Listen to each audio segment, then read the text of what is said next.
1 साल की डेटिंग के बाद आखिरकार आज उसकी शादी हो ही गई। अंजलि आज बहुत ज़्यादा खुश थी। उसकी नई ज़िंदगी की शुरुआत थी आज। शादी की सारी रस्में ख़त्म हो गई थीं और अंत में एक वेडिंग पार्टी ऑर्गेनाइज की गई थी। शादी के कीमती से कीमती तोहफे उन्हें मिले थे, लेकिन माँ ने कुछ अलग ही तोहफा अंजलि को दिया था। माँ ने अंजलि को एक नई बैंक की पासबुक दी और कहा, बेटा, यह सेविंग अकाउंट मैंने तुम्हारे नाम पर खोला है और इसमें 1 लाख जमा कर दिए हैं। माँ ने आगे कहा, मेरी प्यारी बेटी, इस पासबुक को लो और इसे अपनी शादी की उन खूबसूरत यादों की तरह रखो जो तुम्हें जिंदगी भर याद रहेगी। जब जब कुछ अच्छा और यादगार तुम्हारी ज़िंदगी में घटे तो इसमें कुछ रकम जमा कर दिया करना, और यह रकम किस कारण से जमा कर रही हो वह ज़रूर मेंशन करना। जितनी ज़्यादा खुशी का दिन होगा उतने ज़्यादा पैसे तुम इसमें जमा कर सकती हो। पहली राशि मैंने तुम्हारे लिए जमा कर दी है।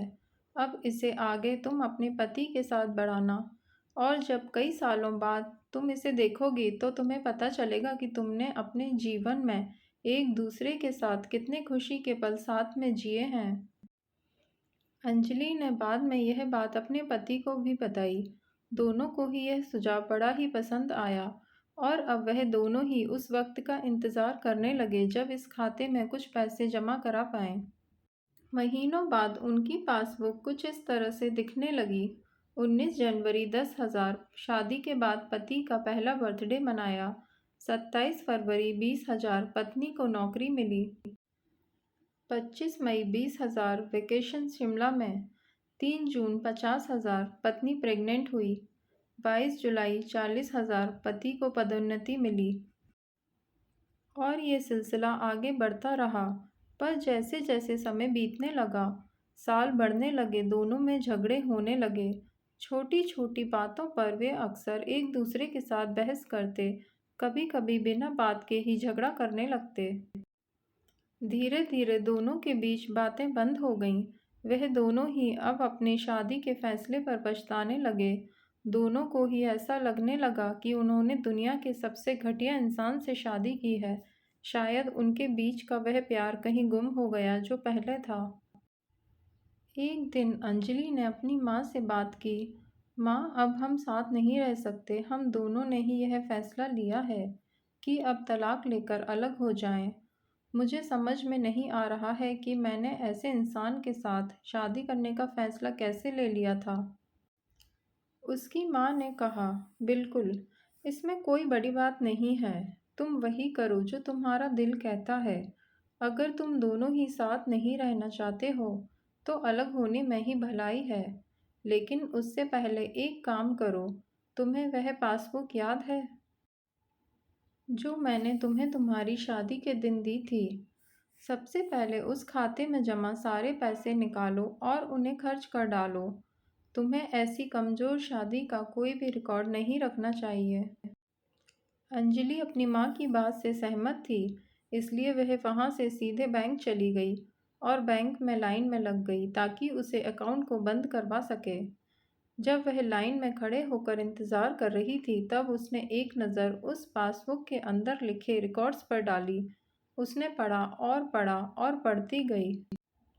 वह सारी खुशियाँ, आनंद के पल जो उसने अपने पति के साथ जिए थे, सब उसकी आंखों के सामने आ गए और उसकी आंखों में आंसू आ गए। वह तुरंत वहाँ से निकल अपने घर पहुँची। अंजलि ने घर पहुंचकर सबसे पहले वह पासबुक अपने पति के हाथों में रखी और बोली कि तलाक लेने से पहले इस खाते में जमा सारे पैसे खर्च कर दो और इस खाते को बंद कर दो। अगले दिन पति बैंक गया और खाता बंद कराने के लिए लाइन में लगा। जब वह लाइन में अपना नंबर आने का इंतज़ार कर रहा था, उसने एक नज़र उस पासबुक पर डाली। उसने पासबुक के अंदर लिखे रिकॉर्ड्स को पढ़ा और पढ़ते ही गया। भूतकाल में अपनी पत्नी के संग जिए वह खुशियों के पल, वह सुंदर यादें, वह प्यार के पल उसकी नज़रों के सामने किसी मूवी की तरह चलने लगे। थोड़ी देर बाद वह भी बैंक से निकला और सीधे घर पहुंचा। घर पहुंचकर पासबुक उसने अंजलि के हाथ में रख दी। अंजलि ने जब उस पासबुक को खोल कर देखा, उसमें एक नई एंट्री 10 लाख की थी और उसके कारण के रूप में लिखा था, यह वह दिन है जब मुझे यह एहसास हुआ कि मैं तुमसे कितना प्यार करता हूँ और यह भी कि तुमने मेरी ज़िंदगी में कितनी खुशियाँ लाई हैं। वह दोनों एक दूसरे के गले लग गए, खूब रोए और उन्होंने उस पासबुक को संभाल कर तिजोरी में रख दी। जिंदगी में गिरना कोई बड़ी बात नहीं है। जब आप किसी भी कारण से गिरते हो, तो आपको हमेशा कहाँ गिरे हो, उससे ज़्यादा गिरने से पहले आप कहाँ थे, वह याद रखना चाहिए। गलतियों को सुधार कर आगे बढ़ने का नाम ही तो जिंदगी है।